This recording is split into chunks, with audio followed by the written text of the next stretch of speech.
Welcome to Faith and Science. I'm Dr. John Ashton. I've been interested in history for some time, and particularly the role of Christianity in history and the faith of important historical figures. And one thing that I appear to be noticing at the moment is that when we sort of go onto the computer, onto the internet, and you Google the name of historical figures, and articles come up, often on Wikipedia and so forth. It's a common place to find information. Find a lot of the aspects of famous people's lives that were Christians is omitted or diluted down, or it might just, for example, say that they were of a particular religion. So, for example, I was doing some reading recently on Frederick Woolworths, and I think it was Frederick. And there were two brothers that founded the large shopping chain in the United States. At one stage, the Woolworths building over there was the tallest building in the United States. And they were very strong Methodists, and I know they paid tithe, and their faith in God and tithe paying. In some of the literature that I'd read, sort of 50 years ago, was one of the aspects that they attributed to their success in business. So it was that God blessed them. Whereas if you look up and read about them now, there's just a brief mention that they were Methodists. And it's interesting that this sort of information is being lost. Another example would be the example of Clint Walker, the film star that used to star in Cheyenne. Again, look up about him. It mentions very little about his Christian faith, and yet later in life he suffered a very severe ski accident where the ski sock went right through his chest and right through his heart. And he was a very strong man, of course, very big man. He was able to break the ski stock off, and it was with friends who carried him to where they could get an ambulance and then get him to hospital. And he prayed to God that if God saved him out of that, he would witness for the rest of his life and give talks about the miracle of God saving him. And it's interesting, less than a week later he walked out of hospital. And even though the stock had gone right through his heart. And yet when you read up the modern accounts, that sort of information is missing. The other thing that's of a concern, is a growing concern, of course, everybody is looking towards utilising artificial intelligence, and there's a number of different programs that are now, freely offered on the different computer support systems now that's being in use. But one of the interesting things that is evolving from this is that the artificial intelligence is using consensus information. And the big worrying thing is that we're arriving at truth on the basis of the most popular information. So whatever the largest number of people believe will be picked up by artificial intelligence and then sort of reported. And I think I believe this, what will happen is there's a gradual move away in many areas where whatever the popular belief is, even though it might just be a belief and not actually based on evidence and truth and what is actually happening, that these will actually become accepted as truth, just because that's what most people believe. And one of the real areas of this is the difference between faith and science. And what we have is a huge amount of evidence that science supports faith. Science is supporting the account of the Bible. Science is supporting the overall evidence that we are here as a result of the will of a supernatural creator God, a supreme superintelligence power that was able to create this universe and create life as we know it. And of course, one of the challenges is if we have an amazing being who is outside our space-time system, in other words, he's not material, this being is outside this material existence that we know as the universe. Because he's the creator of this, he's outside time because he created time. The whole concept of time, matter, energy, the different force fields that we have, electric, magnetic, and so forth, the nuclear force fields. All these concepts he created. But he also created life, the amazing biochemistry that we are now discovering within living systems, whether they be algae, bacteria, plants, fish, mammals, insects, vertebrates, all sorts of all the different types of life. We find amazing biochemistry that is extremely complex. It's extremely complex in terms of not only the chemical reactions that are taking place that involve very complex molecules, but the complex reactions that synthesize and produce these complex molecules that enable life to function. And it's absolutely amazing. And to me, it seems overwhelming that amazing being creator could communicate with us. I mean, if he created us, created particularly humans with a mind, and we can see the human mind can understand logic, mathematics, and synthesize the information around it and put together theories, and so we have the development of scientific theories. Animals and these sort of things can't do that. They're programmed largely in their responses that they do, whether it's looking for food, mating, self-preservation, all these things. They're sort of pre-programmed in, and we see this, right from the insect world on, even down, probably in the microbial level to an extent there. So it's programmed information, whereas we as humans have definitely a concept of will, and we can process information and we can make much more complex choices about things. And so it seems very logical that that being could communicate with us. And that's what the Bible says. The Bible says that we were made in God's image, that God wanted to have a relationship with us, this amazing supreme being. And if that was the case, then, as I've been saying, he could reveal himself to us.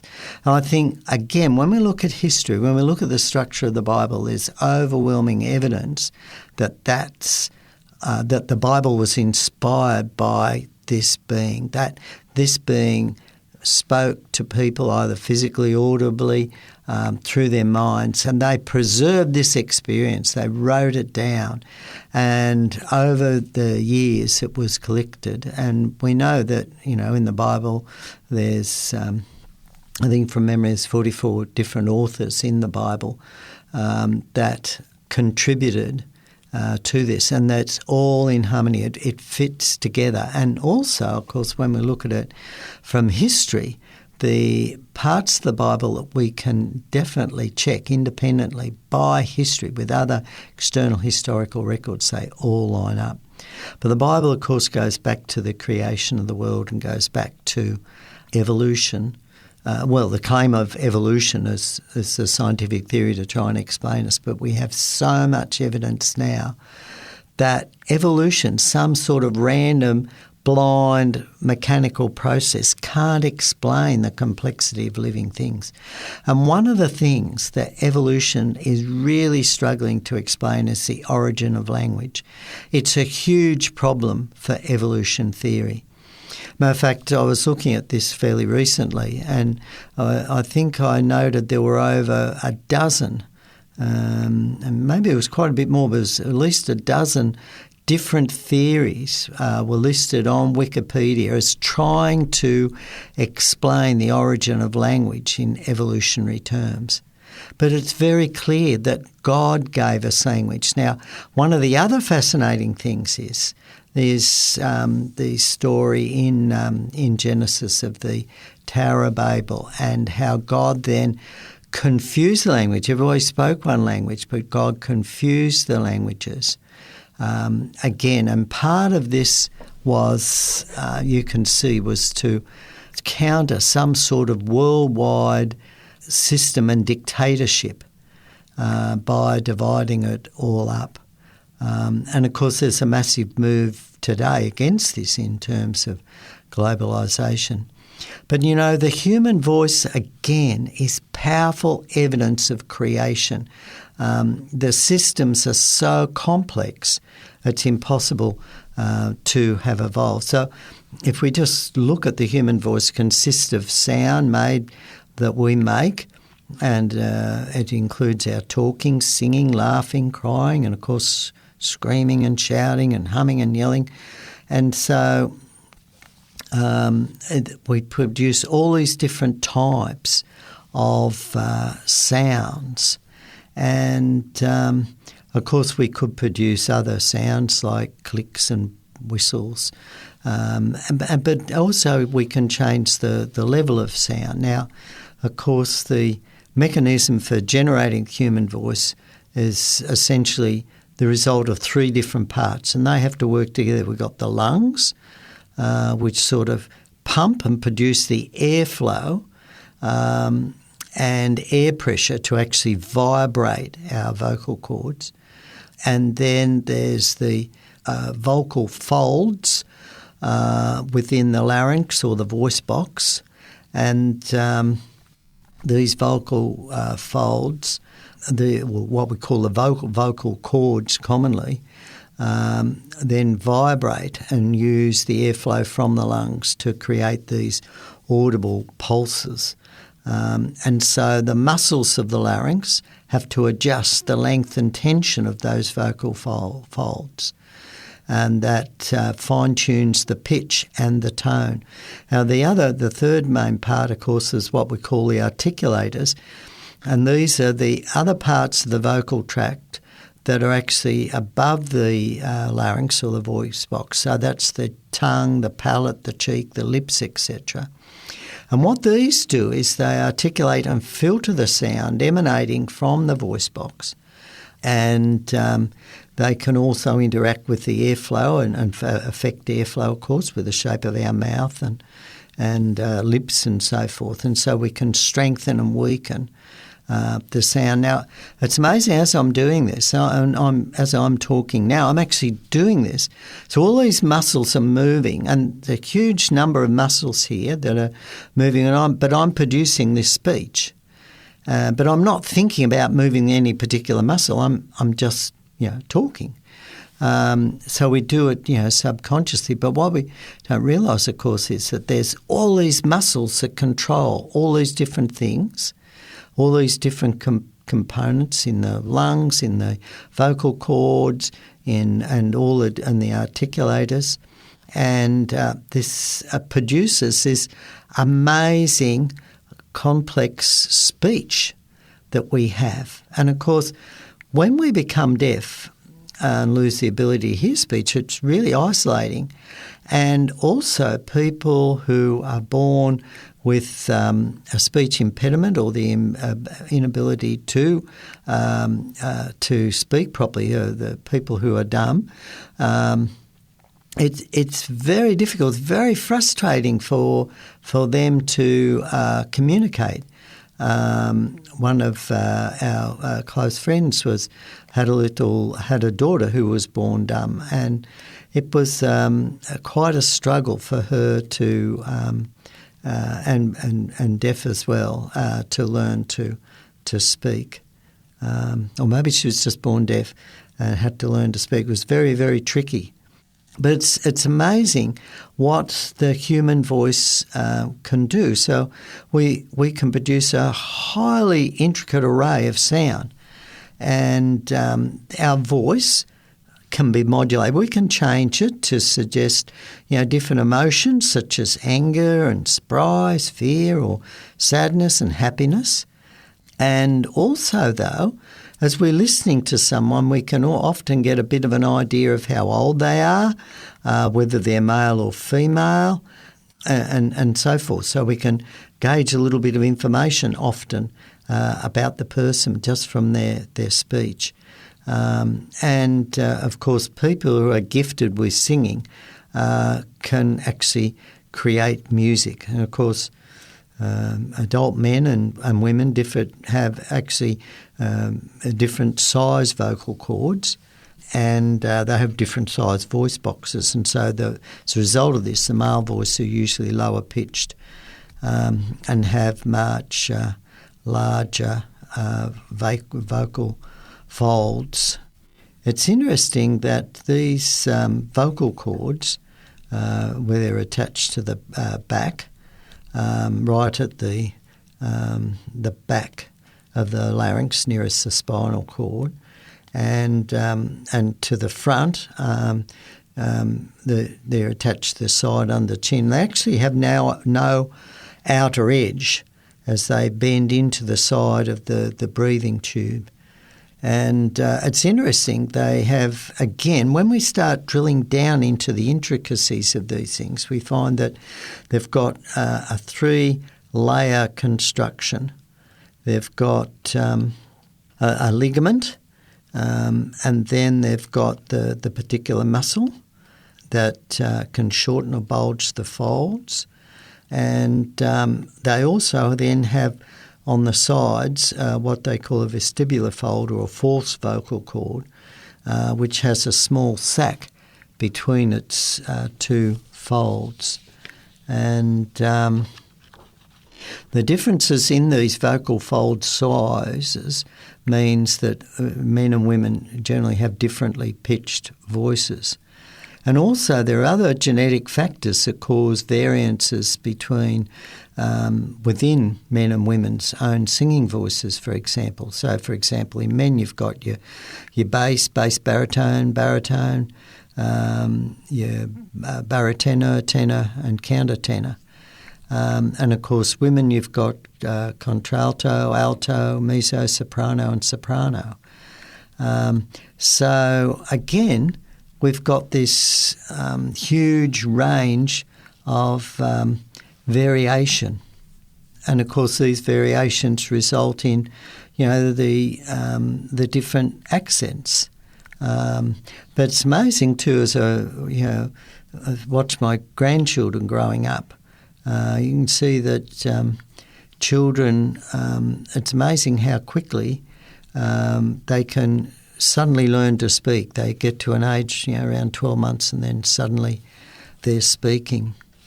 One of the fascinating things that I think about the human voice is the ability to sing harmoniously and produce musical sound. And we know in the world there have been some amazing singers that can produce an amazing array of sounds and so beautifully and consistently. And one of the things that researchers discovered is that the analysis of recorded speech samples have found peaks in acoustic energy that essentially mirror the distances between the notes that we use in the 12-tone musical scale that has been adapted in Western music. And so it's quite fascinating there. We know there's a lot of mathematics associated with the music scale. it's quite fascinating that our speech is, and the music scale actually is a mathematical scale that mirrors this mathematical separated peaks that our human voice can produce. You know, there's, even if we just look at the human larynx or voice box, there's just so much to its construction and the shape of it, and all these different folds, the vocal cords, the different muscles that are playing a role in adjusting these folds and the shape that they produce, and how, again, our brain, once we've learned to speak, can automatically change the shape of all these muscles that are in our face and associate these with to produce the sound that we want. When we think about how we speak, it's largely controlled by our muscles, the muscles in the larynx, and of course they're divided into intrinsic and extrinsic muscles. And it's the intrinsic muscles are divided into respiratory and phonatory muscles, that is, the muscles that are associated with speech, the latter ones. So the respiratory muscles move the vocal cords apart and serve breathing, while the phonatory muscles move the vocal cords together and serve in the production of voice. It's interesting, the phonatory muscles are divided into abductors and tensors. And so we've got quite a number of muscles. So you've got the cricothyroid muscles, which lengthen and tension the vocal cords. You've got the posterior cricocarotenoid muscles that abduct and externally rotate the cartilages and again abduct the vocal cords. Then you've got the lateral muscles there, the transverse muscles. Then you've got the oblique adenoid muscles. So there's a whole range of muscles there that all have to be, again, work in harmony for us to produce the sound. So it's amazing. And then, of course, we've got the nerve supply that supplies the nerve to these muscles. There's all these different nerves. We've got the vagus nerve, of course, controls swallowing.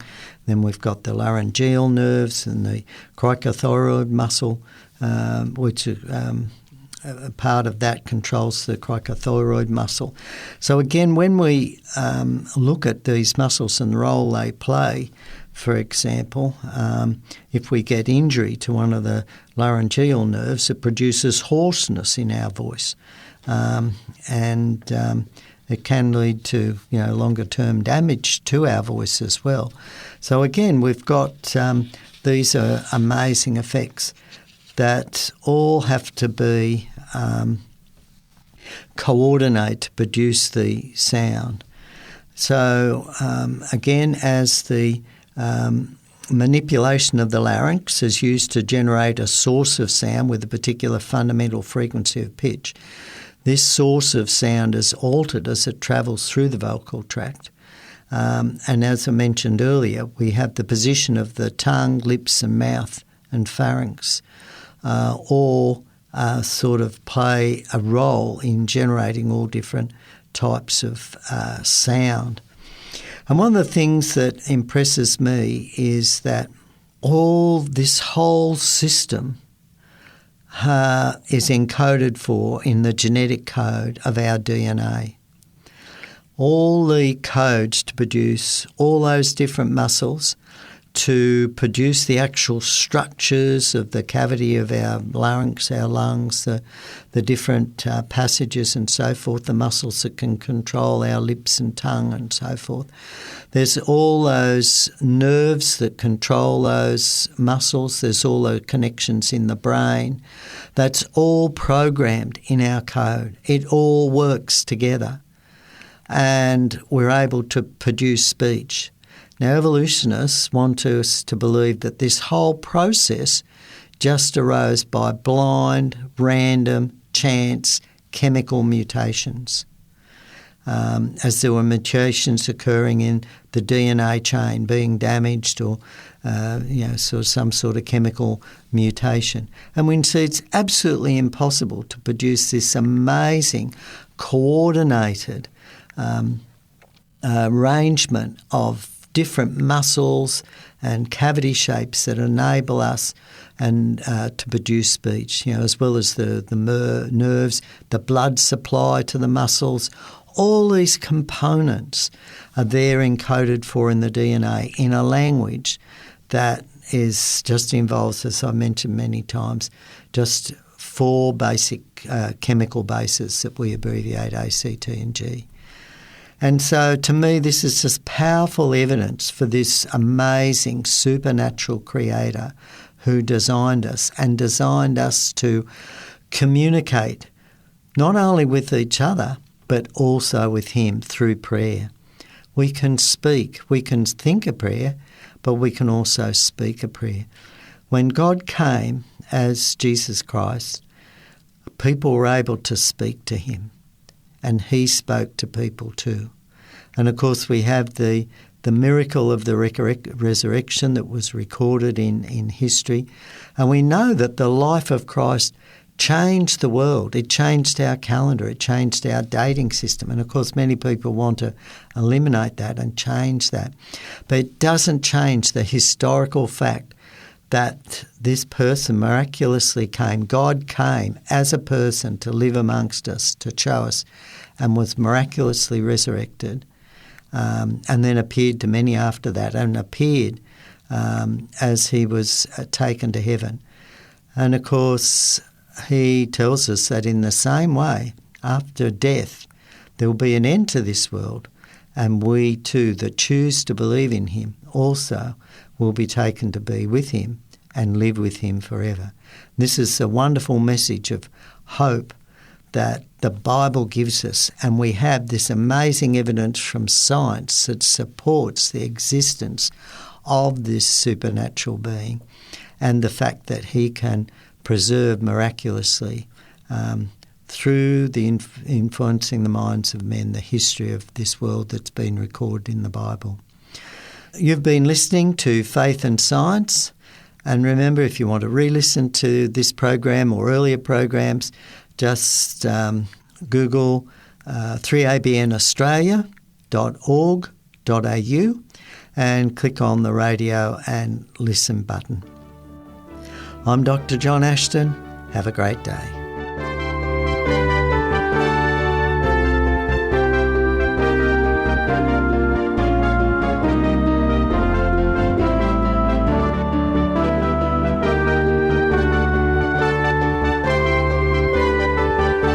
You've been listening to a production of 3ABN Australia Radio.